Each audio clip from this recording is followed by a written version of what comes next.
You're listening to NIL Now, a podcast dedicated to the name, image, and likeness of today's college and high school athletes. So we're going to explore the crazy and wildly interesting world of name, image, and likeness. NIL Now, covering the latest sports business headlines and keeping you informed on the nation's top performers. This is NIL Now, where the stars of tomorrow are getting noticed today. It's the Wild Wild West, but we're wrangling it in. Presented by Headline Studio and Reddit.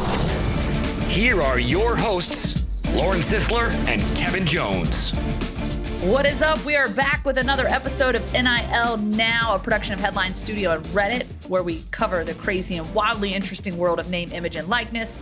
We're going to be speaking to a high school NIL expert, Scott Rosenberg, later in the show. Stick around for that one. Great interview, good insight, because I know this NIL thing is transcending in the college world, but also now down to the high school world. So it'll be interesting to get his insight. And our producer, Dean, he's going to join Kevin for this week's headlines because I am in Montana getting ready for an FCS quarterfinal game.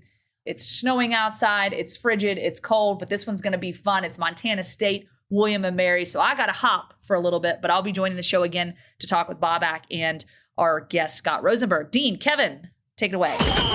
NIL Headlines. Thanks, Lauren. Good luck at your game. We're going to miss you. Get back soon. I think me and Dean got it for now, though. The early signing day period of college football begins December 21st and runs through December 23rd. Next, we're going to talk about Prospect NIL Sports Cards. It's a new NIL platform called Prospects, just launched Thursday, December 8th. The company is designing trading cards that feature some of the country's top high school football prospects. Fans can purchase cards that feature the athlete at their top schools before they commit. Once they commit, Prospects will send fans the cards, physical and Web3 versions, who purchase for the correct committed school, and the athletes will keep 85% of those profits. It's pretty wild, and you look at some of the names they have already. They already signed over 20 high school athletes, headlined by 5 stars, Mateo Uiagalelei and Jurion Dickey. 4 stars, Blake Nicholson, Roderick Pleasant, and Jaden Rashada are also signed. So they're already going after some of the biggest names in the country for, you talk about national signing or the early signing period coming up soon. Just right off the bat, this makes me think about how much will this sway a, recruit's decision to commit to a school, especially if, they're going to earn profits from the card or the school that they commit to. So if fans can buy that card, it kind of shows them how much they want them. How do you think that's going to sway their decisions?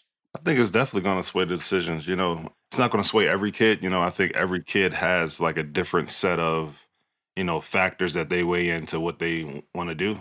Some kids are really about this NIL life, and some kids and their families are like, don't lead with that. Like, let that be something that's a cherry on top or something that we speak about later down the line. They want to know about the tradition. They want to know about the facilities, how the coaches coach, the playbook. All those things are factors that factor in. The coaches and the school's job or the recruiting staff's job to figure out what's important to each kid, because some kids want to know about that right up front, and then other kids and parents are like, no, we're okay with that, but we value XYZ first. So being out there on the trail and just and seeing what these families are talking about, I think it's a kind of a touchy subject because when if you lead with the money first, then the people are like, oh, they're just trying to buy us. And then if you lead with all the other things and you kind of don't talk about NIL to the end, like a family could be like, oh, they're trying to play us. So you have to find out what's important. And a lot of times what you can do is just ask what's important. Like, what's important to you? Like, you can be upfront and say, yeah, we know this is the NIL era, but is that something that you guys want to talk about now? Or is there something that, we can get to later after we talk about the other things that's important? So I think it's always good to just like kind of be transparent and be upfront with asking questions about that. But to get back to prospects specifically, this is a good thing that I think that for a lot of kids will show that a place wants them there, which is kind of new. It's new to have the fan involved in that way. In the past, a lot of these things happen on message boards, on websites and sports talk websites, or now I guess podcasting and stuff like that, where a coach or a fan can be on there having dialogue about, oh, this kid is such and such, and you kind of get to see what the fanfare is for a kid. But now this is kind of like right up front. It's like, nah, we're going to show support. we're going to support you in this NIL era through this. So I think it's a nice tool from that perspective. Yeah, absolutely. And they say money talks. There's no better, moving from the message boards, moving from Reddit, wherever it is that fans talk with one another. Now it's really like, here, I'm putting my money on the table. We really want you here. A question for you, and for those who don't know, Kevin was the top high school football recruit in 2001 when he came out. Ooh, 22 years ago. 20. It, you were in these kids' shoes. If you were a top high school football recruit, how would you feel about having your sports card even before you made college football? You're still a high school athlete at this point. How would you feel about a sports card with your name on it like that? And this question reminds me of a magazine that I still have, but I think it was Scholastic Sports News or something like that, and it had me on the cover and it said #1 player in America. For some reason, that thing just like took my mindset to a different space where I felt like, all right, man, there's a lot of pressure here. I got to perform every week and things like that. And I just feel like this type of thing reminds me of that. Like kids won't, like we're talking about it right now, but once they actually have their playing card and people are actually purchasing it, things like all of a sudden get real. So if would it have swayed me? I don't know if it would have swayed me if, like from Virginia Tech, if like Penn State was the other school that I was like that I brought down to my final two. I don't know if it would have made the decision, but I definitely would have thought about it. Like, how could you not? How could let's just say you got a card at these two places, and at one place like you get a couple $100, and then at another place it's like a couple $100,000. Like how could you not consider that from a standpoint of a nest egg? Like you go into college and you'll have that as a nest egg. If you're smart, you put it in savings or you invest in something, and then in 4 years, compound interest in 5 years is like ridiculous. So I don't know. There's ways to think about it that I know that kids aren't probably going to think about it, but if parents that have had good guidance and things like that, heck yeah, that would definitely be a part of the decision making process. So that's why I think it's interesting. I think it's interesting from that specific point. It's like people are going to be able to almost look at like true value, even though money is not the value of everything, but it's definitely a tangible thing that you can say, man, like the market has put a value on not necessarily me, but what my cards are worth, which reflects kind of me in a way. So it's not pay for play, but it's still a value setting thing. That's interesting how you say like almost like the added pressure. Like these are high school kids, and now you see all that money where fans are willing to put that down for you to come to the school. I mean, you still have the option to choose though, right? You don't have to say I'm going there, but I mean that is a pressure to say, dang, I want to leave $200,000 on the table. Now these are make believe numbers I'm coming up with right now, but how could you leave that on the table? I certainly wouldn't leave that. Make believe or not, I wouldn't be leaving that. Shoot, I mean, because people are graduating college with degrees, masters, and not getting $200,000 right as a salary. So from a nest egg standpoint, or from a let me invest in my future standpoint, it could be a huge play. Absolutely.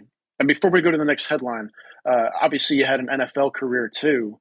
Plenty of sports cards there. Did you ever collect cards like with you on it? Like, what was that like to actually see the card with Kevin Jones on it? Yeah, I still have a bunch. Yeah. I have a binder full of my cards, ones from college and pro, that I look at every now and then. I don't really look at them that often. I look at them when I'm like showing people through my house and I'm showing them like some of my memorabilia. I'll pull that out and say, hey, look at these cards. But it's always fun, and I get them in the mail too. I still get cards in the mail. I got some loyal fans that are just kind of crazy in a way. It's like, how did you find me in China? Like, I got this letter in Chinese, not the letter, but the actual like the address, and it's like, send it back here. I'm like, what? So I sign them and send them back out. So that's always cool because it's like I had a career and people still remember. So that's kind of cool. Yeah, that is cool. Something else that plays into your past here, I'm looking at 2 new states just passed NIL legislation, or now they're deeming that high school athletes in their states can engage in permissible NIL opportunities. Those states are Tennessee and Pennsylvania. Obviously, you played high school football in Pennsylvania. Just your first thoughts on 2 more states. It's up to 22 states now, 23 including the District of Columbia, allowing for high school athletes to engage in NIL activities. What are your thoughts on that? I think it's awesome. But everything's awesome within moderation, right? So you want to have you want to be able to get these deals. I think it's cool because like if you think about communities, like communities who work done to their communities or need some type of company, small businesses needing branding and those communication efforts where you take someone like myself, as when I was number one player in the country, the local grocery store or the local corner store could have benefited from us coming together to have some type of co-branding experience. So I think from those ways, I think as long as the people who are in control of what's happening and you have people thinking in an innovative way to benefit from it, especially from a community standpoint. Because when you think about high school, it's not yet as big time as like college. When you have all the dollars floating around. In high school, that market is it's a smaller market, but at the same time, you have a lot of rabid high school fans. But it's more of a community-based, sports situation. So whether it's not just the state, it could be, city, it could be, they go all the way down to county, you know what I mean? So I think that those type of things are cool because you can take advantage of those opportunities where, like I said, co-branding. And then also getting the athletes exposure to, business at an earlier age where they can sit down and have those conversations. But that's why you need, I would say collectives and companies like a collective to kind of guardrail that situation to where someone's not being taken advantage of. Hopefully we got the parents involved, the athletes, and then some entity. And I'm not sure if it's a collective yet, but that would be beneficial to all parties involved. Yeah, great points. And I hope these come up with Scott Rosenberg, our guest, who's coming up, the third segment on the show, about the education part where these are, high school athletes, and also about the community aspect of it. We're kind of drawn to, especially in college, the massive NIL deals where, an Alabama quarterback or an SEC quarterback is signing for six figures with an NIL deal. But most of these NIL deals are not that big. And especially in a high school community landscape setting, this opens the door for, like you said, the local quarterback to brand with a grocery store, with a local car dealership, with a small business. I think that's how you have to look at this. That's going to open up those opportunities. Yeah, because it's not going to always it doesn't, when I just think creatively, it doesn't always have to be the number one player or the starting quarterback. It could be the entire team is going down to the local burger spot to, host some type of podcast. You know what I'm saying? It opens it up. They could do podcasts now. And that podcast can be sponsored by something local or, you know what I mean? It's just, like you said, it does every deal in NIL doesn't have to be the largest deal where everyone's breaking the bank. It's a lot, like I said, community building. Wasn't the deal for the kid from that's high school Tennessee player? Wasn't that was by the collective, right? So that's $8 million. Now it's up to 10, I think. Yeah, and that was that was very specific. Come here to this school versus what we're trying to be like. Hey, you could go to the local car dealership and partner with them. And that's what I'm saying. It doesn't have to be so crazy like that. It could NIL could be used in it, which it should be used. Name, image, and likeness from the branding standpoint could be used as, let's just say you got a lawn care business. And you want to get a certain community, you want all the houses in this certain community or radius, and you pair with a kid that's from that community who's doing really good, and you start messaging around that, the things you hand out digitally, the emails and all of that stuff. Now the kid can get a cut of that, and then you, as a business, have now expanded your client base. So I just think that things could be really big, but everything doesn't have to be really big. You got to think outside the box. Everybody automatically thinks, oh, university, collective, high school player, come here, let me pay you a lot of money. That's the simple, easy way. There are a lot more athletes out there that you don't have to break the bank to use it for a marketing and branding situation. NIL headlines. All right, thanks, Kevin. Yeah, here with Bobak. Got some interesting notes and news coming from the Reddit channels this week. The first one, Tennessee wide receiver Jalin Hyatt signs NIL deal with, well, can you take a guess? Hyatt. Why not, right? Hyatt recently won the Blitnikoff as the nation's top receiver. Tennessee will play Clemson in the Orange Bowl in Miami. So lots of comments. I looked through the feeds. Some jumped out at me. I got a little giggle here and there. Bobak, I'll let you take this one. Interesting because I've said this all along. People are going to start naming their kids after brands in hopes that their kids can land NIL deals. Am I right? Absolutely. And I think, as some folks have joked, I mean, Barry7 said, I'm going to change my kids' names to Tesla, iPhone, and Coca-Cola for future NIL deals in case I get that sweet, sweet Division One offer. And some folks are having fun with it too, because when you're talking hotels, motels, and your quarterback's last name is Hooker, some Tennessee fans Oh. and Birmingham was like, if you want your hooker to feel good, go with Hyatt. Although some thought Hooker could be fine with Motel 6. A little crass. There we go there. Oh One of the no. things though, and what some of the Ohio State fans at CC20R said, how long did it take to get this to happen? Why wasn't it sooner? Because it's not like Hyatt's career wasn't taking off. You don't win the Blinkenhoff Award because you came out of nowhere as a wide receiver. He's put together a heck of a season. But most of it was just having fun with the fact that you've got a player whose name matches a perfect brand. Some folks, Georgia fans, Zen Varek want to name their kid Pokemon because that's the biggest media franchise in the world. I'm gonna say I first, if you talked to me 20 years ago, I'm like, why? That'll never last. And then here I am talking to people who are adults who grew up with Pokemon and teaching college people who play Pokemon all the time. So by all means, name your kid, Squirtle, whatever, whatever it works for you, or whatever was it, Psyduck?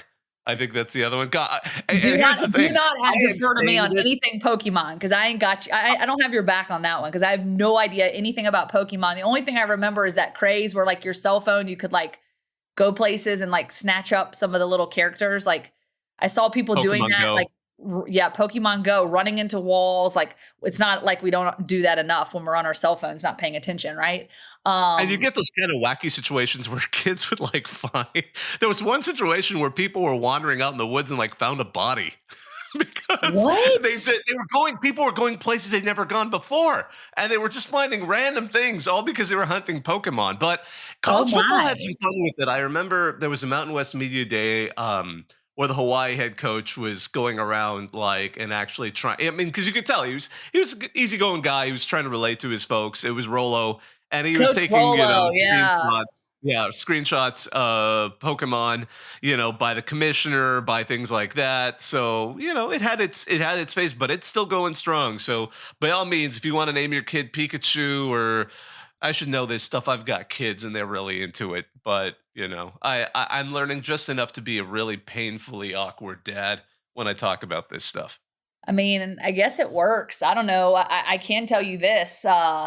This was before NIL and all those things. My husband's name is John Willard, and J.W. Marriott's the John Willard Marriott. No relationship whatsoever. I did not marry into the Marriott family. However, I'm actually staying in a Marriott as we speak, recording this podcast because I'm in lovely Montana as we record this right now, getting ready for an FCS quarterfinal, and there is snow on the ground. It's going to be freezing cold.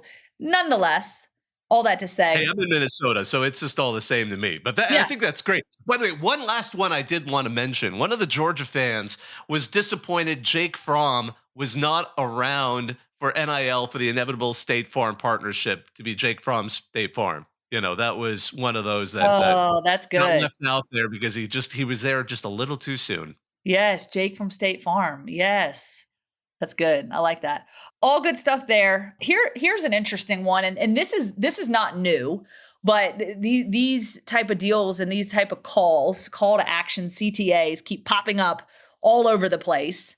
And this particular one definitely has people scratching their heads. Ohio State AD Gene Smith puts out a statement welcoming your help in keeping Ohio State at the top of the college athletics landscape. Smith includes links to 3 NIL collectives that are seeking additional support. And so it begs the question, you're one of the highest grossing, athletic departments in the country, right? And you're having to go out and still ask for money. I think that's, I guess, kind of the big question here. What are the Reddit folks saying about this call to action from our good friend Gene Smith at Ohio State? Well, one of my favorites was by actually an Ohio State fan, Scottsworth. I'm not a rich person. If I ever give enough of a care about college football to donate my hard-earned money to help us outbid Bama for the services of an 18-year-old, I hope everyone mocks me mercilessly. And then he gives a sample of a quote, which I love this. Sorry, honey, no Disney World trip. The Buckeyes really needed a lockdown corner. And I think there's sort of a similarity there, kind of echoed by other big money programs. Because I mean, there's a Michigan fan who happily agrees with him. Do a nightmare is the username. Clearly, you don't care enough about your team, sarcastically. I hate universities begging for money after I spent 4 years paying tuition. Anytime I get a letter from Xavier these days, just go straight into recycling. It's not even worth for me to open it. Ohio State fan Bailey Culp, laugh out loud. You're asking me and other current students and alumni have already given thousands to the university to donate to athletes, parentheses, who are already receiving a free education, who want to become even wealthier. What are we even doing at this point? So I think it kind of builds into that Wild West factor, but also especially with a program, as you said, like Ohio State. I remember several years ago, some Redditors got together on RCFB and we donated for brick at one of their facilities, because we donate bricks all over the country. We've done 50, almost 60 now over the last 10 years. And when I was talking to them, and I had a friendly conversation with the folks in Ohio State who do the fundraising, and I said, basically, if they're not raising $1 million a day, and this is before NIL, if they're not raising $1 million a day, it's a bad day. Because a school like that raises easily over $365 million a year from donors. So for them, literally $1 million a day is the bare minimum for them to be considered like doing well. And I'm sure that's even higher now. That was like 4 or 5 years ago. And it's astonishing when you think about it. So again, to then hear them come back and say like, hey, you know what? We'd like you to help us donate money to all of these players. Another response is simply, why can't they just start getting a share of the media rights at this point? Because everyone's hearing, and I think a lot of players, I mean, everybody's heard about how big the media rights for the Big Ten are going to be. I mean, that's why USC and UCLA are coming over. So I think a lot of this is coming to a head. And so here, reading some of these responses, I'm curious to know at what point we're going to see sort of a backlash to these kinds of entreaties by the athletic directors for programs that are already extremely well off. Good stuff, Bobak. I appreciate you. Thanks for jumping in. I know we're kind of all over the place this week. We're traveling. Everyone's doing their thing. So we appreciate you jumping in for us. All good stuff. Bobak, appreciate you. Travel safe, because I know you're traveling too. And we'll catch up with you soon. You too. You're listening to NIL Now.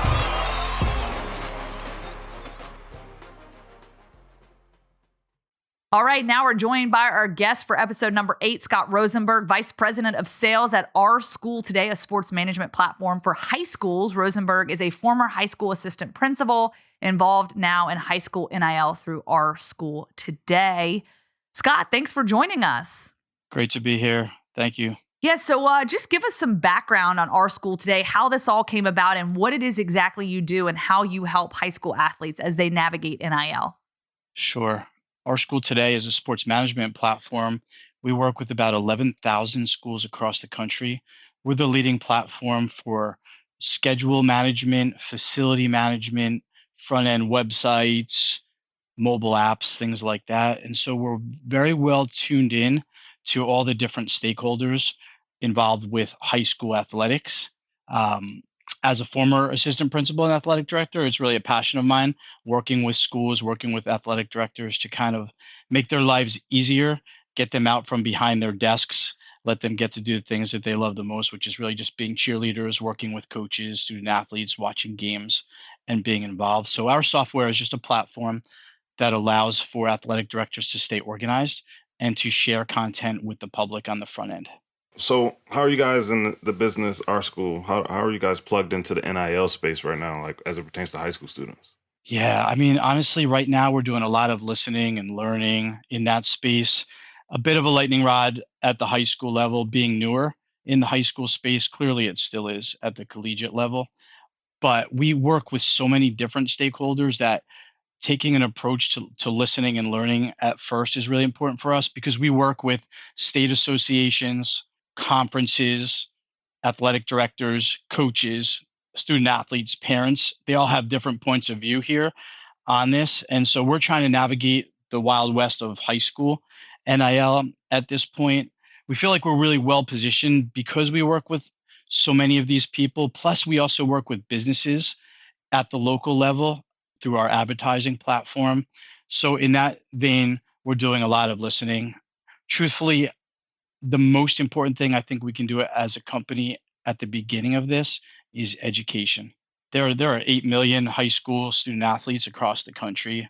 I think there's about 500,000 collegiate athletes, and we know that the collegiate athletes need a lot of help in terms of education, what NIL looks like. Imagine that, right, for at the high school level and the different implications that take place at the high school level. So we're doing a lot of listening and learning, but we feel like we're well positioned to make some decisions in the near future, mostly to help.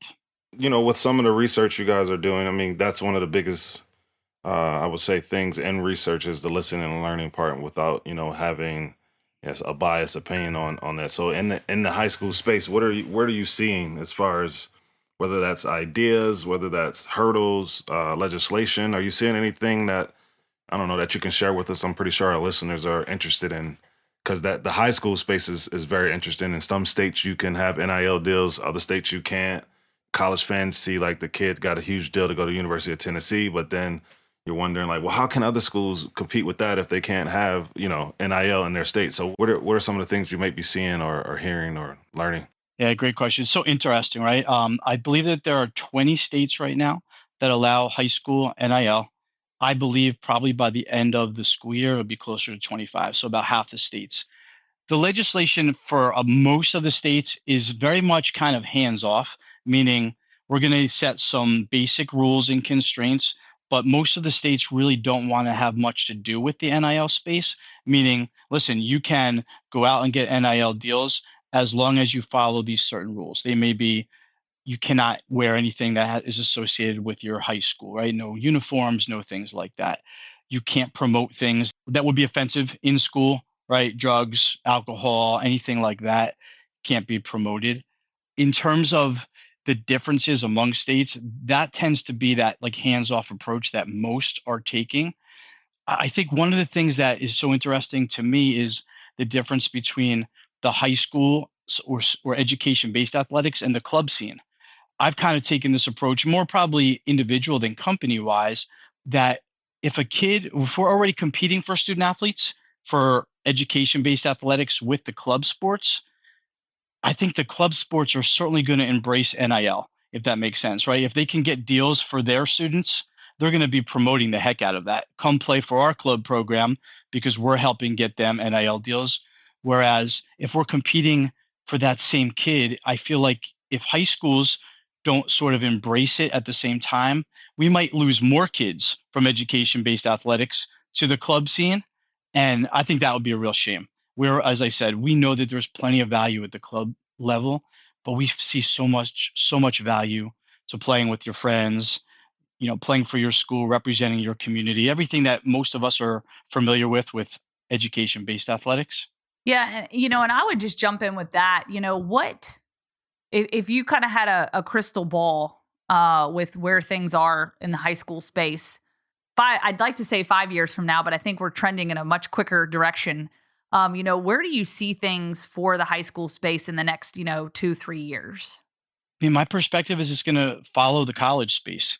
And so I can't imagine there being much different than the college space. There's going to be opportunities out there for high school athletes. I think that they're going to be much smaller deals, even at the college level. Clearly, we're seeing that there's just a few of the top athletes that are signing huge deals. But I think it's going to be so interesting at that local level, connecting with the local restaurant, the local bookstore, whatever it might be, because they're the hometown heroes, right? The high school kids are the hometown heroes. The little kids look up to them. So maybe it's running camps or clinics or the local car dealership sponsoring that kid and saying, hey, that's the quarterback at the high school in town. I think the opportunities are going to be there. I just hope that while the stakeholders are mindful of the kind of pitfalls that have happened at the collegiate level. I used to be a history teacher, and you always talk about learning from the past, trying to not make the same mistakes as the past. And I think if the collegiate space had it to do all over again, they would have done things a bit differently. So I just hope the high school space learns from that and just is a little bit more out in front of it. I have one more question, or just kind of want to get your viewpoint on this. In the states where it's not currently legal for students to, partake in NIL space, or student athletes to partake in that space. It's funny how, kids that are not athletes can get sponsorships for things, but that, you know what I mean? Like I can get sponsorship for a lemonade stand or some fashion label, like musicians can do it, but then specific to athletics and athletes, it's not the same. So I just wonder what your perspective on that, because if you're at a school and you're a principal and you have one kid who can go get a sponsorship for something, but then an athlete can't do that same thing, it's kind of weird in that space right now. No, I agree. And I think you almost have to redefine what the term amateurism is, like they've done for the Olympics, like they've done at the collegiate level. I think people are scared that they're going to be doing something outside of what's expected at the high school level for student athletes. But if you redefine what it is to be an amateur and you say, why shouldn't, again, a student athlete be able to monetize their NIL the same as somebody outside of it? So again, it could be a dancer, right? It could be an artist. It could be anybody that's not a student athlete participating. There's no reason why it's not the same. And that's why I said before, the clubs are going to embrace it. Why wouldn't they? And so we need to look at it from the amateur and the student athlete perspective as well and open things up. That's my belief anyway. Yeah, I mean, because there's plenty of examples outside of sports. There's plenty of examples of kids being paid or, for services that they are doing, or entertainment, or, they need to look at some of those alternative worlds for that. Yeah, I agree. Again, use your talents the right way. Use them for good. Why not put on a clinic for kids in town, get paid a little bit to do so, or help get kids to a restaurant in town and support local businesses just by, who you are and the way you act and behave. Yeah, I think that's really, really good insight, Scott. And, just something as someone that kind of leans into this world of making positive choices, making positive decisions. I do a lot of public speaking at high schools and, just talking to these kids about using their personal brands to positively influence their peers, people around them, the community. And I think that a lot of times these athletes have the best opportunities to really be that positive influence, right? To be someone that other students look up to, the community looks up to. And so you can leverage that in many ways and use it in a positive way to where these kids, can obviously, I don't want to say it always has to be incentivized, because I do think that, not every kid goes out and says, oh, well, I want this in return if I'm going to go to a community event or do this, that, and the other. But I certainly think it helps. And it also, in many ways, drives other, maybe non-student athletes or, younger student athletes that are Pop Warner and coming up, whatever ranks they're in, to say, hey, that could be me one day. If I make the right choices and I do the right things, maybe that can be me. So it's sort of that domino effect that I think gives people that edge. And to your point, this is just another craft or something else that they do, as part of just a talent that they have, just like an artist, like you said, a musician, or a 16-year-old that's developed a great voice for songs and can go be on a reality TV show and get paid for it, right? Yeah, I mean, I wouldn't want to escape the idea of volunteerism and the importance of all that. But just like the collegiate athletes, a lot of these student athletes don't have a lot of time to work and make money working because they're concentrating on their athletics and their education. So if they can monetize kind of what they're already doing in the space that they're in, it just benefits them. And again, I'll go back to the education piece being pretty much the most important thing I think that we can do as a company. We just partnered with Meta, and we've done a campaign to support their family hub and their safety tools for Facebook and Instagram. Again, trying to make sure that our student athletes and families understand the tools that are out there, but how important the use of things like social media are now and in their future, right? We know that colleges are looking at what they're doing in social media, but so are future employers and so many others. So the more that we can do to help bring about an educational side to this is going to be key as well.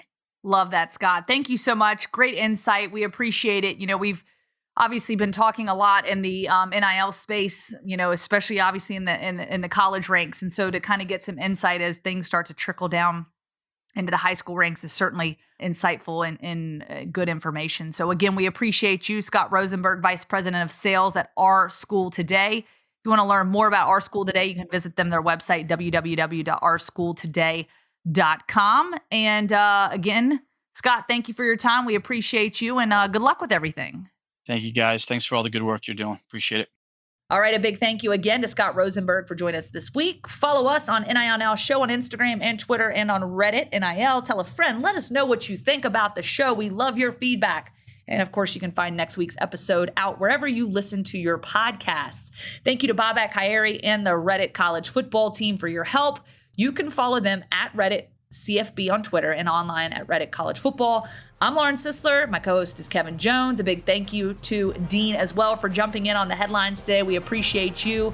Also, a big thanks to our audio engineer, Colin Schmeling, and our executive producers, Richard Diamond, Selena Roberts, and Scott Roeder. We'll see you again next week on NIL Now. Thanks for listening to NIL Now, presented by Headline Studio and Reddit.